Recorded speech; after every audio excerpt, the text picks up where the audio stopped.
നമ്മൾ ഈ rotation chart എന്ന് പറയുന്നത് പോസ്റ്റ് ചെയ്തേക്കുന്ന ഇതുവരെ പോസ്റ്റ് ചെയ്തേക്കുന്ന റൊട്ടേഷൻ ചാർട്ടൊക്കെ എന്ന് പറയുന്നത് നമ്മുടെ ഡെമോ റൊട്ടേഷൻ ചാർട്ടാണ്.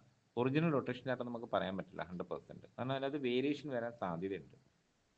ഇപ്പം പക്ഷേ ഒരു കാര്യത്തിൽ നമുക്ക് ഉറപ്പ് പറയാൻ പറ്റും. എന്താണ്?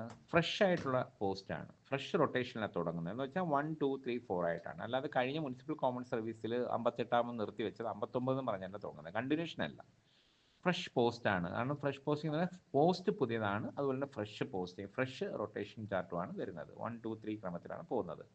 അക്കാര്യത്തിൽ നമുക്ക് ഉറപ്പ് കിട്ടിയിട്ടുണ്ട്. അക്കാര്യം അങ്ങനെ തന്നെയാണ് പോസ്റ്റിംഗ് നടക്കുന്നത്. പക്ഷേ ഇവിടെ ഒരു പ്രശ്നമുള്ളത്, നമ്മളിപ്പം പബ്ലിക് ഹെൽത്ത് ഇൻസ്പെക്ടറുടെ സ്റ്റാറ്റസ് ഓഫ് പോസ്റ്റ് എടുത്ത് നമ്മൾ പരിശോധിച്ച് കഴിഞ്ഞാൽ അതിനകത്ത് NJD വേക്കൻസി വന്നിട്ടുണ്ട്. അതായത് കഴിഞ്ഞ മുനിസിപ്പൽ കോമൺ സർവീസിൻ്റെ റാങ്ക് ലിസ്റ്റ് അവസാനിച്ചപ്പോൾ വന്ന NJD വേക്കൻസി, ജോയിൻ ചെയ്യാത്ത ആൾക്കാർ. അതുപോലെ തന്നെ DA ഉണ്ട്, നമ്മൾ ഡിസബിലിറ്റി കൊടുക്കേണ്ട പോസ്റ്റുണ്ട്. അപ്പോൾ ഇത് രണ്ട് കാറ്റഗറിയും വന്നേക്കുന്നതിനകത്ത് സ്പെസിഫൈ ചെയ്ത് ഈ NJD വേക്കൻസിയിൽ ഏതെല്ലാം കാറ്റഗറിക്കാണ് കൊടുക്കേണ്ടതെന്ന് പറയുന്നില്ല.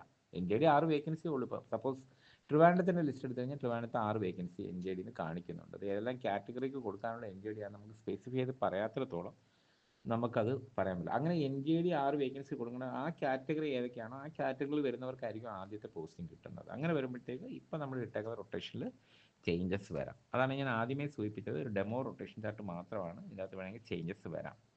പിന്നെ അതുപോലെ DAയുടെ കാര്യം, ഇപ്പോൾ ഡിസബിലിറ്റിയുമായി ബന്ധപ്പെട്ട് ഒരു ഗവൺമെൻറ് ഓർഡറുണ്ട്, ജിയോ തന്നെ ഉണ്ട്.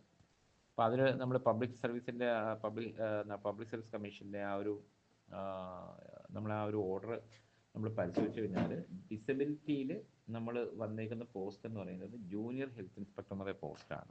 നമ്മൾ കുറേ പോസ്റ്റുകൾ എല്ലാ ഡിപ്പാർട്ട്മെൻറ്റിലും ഡിസേബിൾഡ് കാൻഡിഡേറ്റിന് ഏതെല്ലാം ഡിപ്പാർട്ട്മെൻറ്റിലും അതിന് സംവരണം 4% സംവരണം കൊടുക്കാനുണ്ട്. അപ്പം മൊത്തം പോസ്റ്റുകളിൽ 4% സംവരണമാണല്ലോ ഈ വികലാംഗർക്ക്, അല്ല നമ്മുടെ എന്താ പറയുക, ഭിന്നശേഷിക്കാർക്ക് കൊടുക്കുന്നത്. അപ്പോൾ ആ ഒരു സംവരണം 4% സംവരണം വന്നേക്കുന്നതിൻ്റെ ഓർഡറിൻ്റെ അകത്ത് ജൂനിയർ ഹെൽത്ത് ഇൻസ്പെക്ടർ എന്നുള്ള പേരേ ഉള്ളൂ. നമ്മൾ ഈ പുതുതായിട്ടുള്ള പബ്ലിക് ഹെൽത്ത് ഇൻസ്പെക്ടറുടെ പേര് വന്നിട്ടില്ല. അപ്പോൾ പബ്ലിക് ഹെൽത്ത് ഇൻസ്പെക്ടർക്കും ഈ 4% സംവരണം ബാധകമാണെങ്കിൽ അതിനൊരു ഓർഡറായിട്ട് ഇറങ്ങിയിട്ടില്ല. അത് സ്വാഭാവികമായിട്ടും അങ്ങനെ കൊടുക്കണം എന്നുണ്ടെങ്കിലും ആ DAയുടെ പോസ്റ്റ്, ആ DA കൊടുക്കാനുള്ള ആ ഒരു അൺഫിൽഡ് ആയിട്ട് വരുന്ന ആ ഒരു പോസ്റ്റ് ഇതിനകത്തും വരും. അങ്ങനെ അവർക്ക് ആ റൊട്ടേഷൻ അവർക്ക് കൊടുക്കണമെന്നുണ്ടെങ്കിൽ അത് ചിലപ്പം ആദ്യമേ ഒരു DA അൺഫിൽഡ് പോസ്റ്റ് ആണെന്നുണ്ടെങ്കിൽ ചിലപ്പോൾ നമ്മളിപ്പോൾ ഉദാഹരണത്തിന് ട്രിവാൻഡ്രം തന്നെ ഒരു DA കിടപ്പുണ്ട്, ആ DA ചിലപ്പോൾ ആദ്യമായിട്ട് കൊടുക്കേണ്ടി വരും. അങ്ങനെ വരുമ്പോഴും ഈ റൊട്ടേഷൻ ചെറിയ വ്യത്യാസം വരാം. ഒന്നാം റാങ്ക് ഇപ്പം വന്നിരിക്കുന്ന ആൾ ഓപ്പൺ കാൻഡിഡേറ്റായിട്ട് ഫസ്റ്റായിട്ട് അഡ്വൈസ് ചെയ്യേണ്ട ആളാണ്. അതിന് പകരം ചിലപ്പം DA കൊടുത്തു കഴിഞ്ഞാൽ ആ ഒന്നാമത് വന്ന ആളുടെ ആ പോസ്റ്റിംഗ് മാറും. പിന്നെ അദ്ദേഹത്തിന് കിട്ടുന്നത് ഒന്നാമതൊരു DA വന്നു കഴിഞ്ഞാൽ ഫസ്റ്റ് DA കൊടുത്തു കഴിഞ്ഞാൽ പിന്നെ അടുത്ത റൊട്ടേഷൻ തുടങ്ങുന്നത് എന്തായിരിക്കും, 2 എന്ന് പറഞ്ഞായിരിക്കുമല്ലോ തുടങ്ങുന്നത്. ഒന്നാമത് DA കൊടുത്തു കഴിഞ്ഞാൽ അങ്ങനെ രണ്ടാമത്തെ റൊട്ടേഷൻ മുതലായിരിക്കും പിന്നെ തുടങ്ങുന്നത്. അപ്പോൾ അതുകൊണ്ട് അതിനകത്ത് അങ്ങനെ വന്നു കഴിഞ്ഞാൽ ഈ റൊട്ടേഷനകത്ത് ചെറിയ വ്യത്യാസങ്ങൾ വരും, ചേഞ്ചസ് വരാനുള്ള സാധ്യതയുണ്ട്.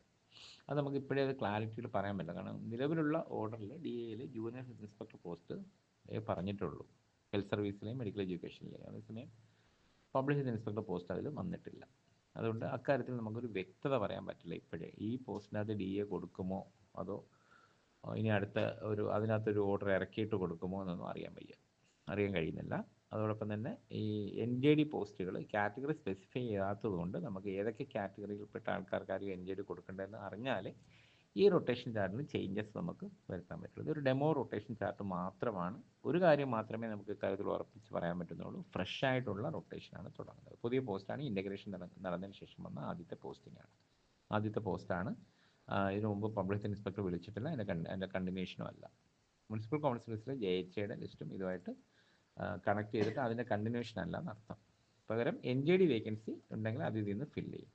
അതിൻ്റെ സ്പെസിഫിക്കേഷൻ, അതിൻ്റെ കാറ്റഗറി സ്പെസിഫിക്കേഷൻ കിട്ടാത്തതുകൊണ്ട് നമുക്കത് പറയാൻ പറ്റത്തില്ല. അതും കൂടെ അറിഞ്ഞിരുന്നെങ്കിൽ നമുക്ക് റൊട്ടേഷൻ ചാർട്ട് ആൾട്ടർ ചെയ്യാമായിരുന്നു, റിവൈസ് ചെയ്യാമായിരുന്നു. തൽക്കാലം അതില്ലാതാണ് ഈ റൊട്ടേഷൻ ചാർട്ട് തയ്യാറാക്കിയേക്കുന്നത്.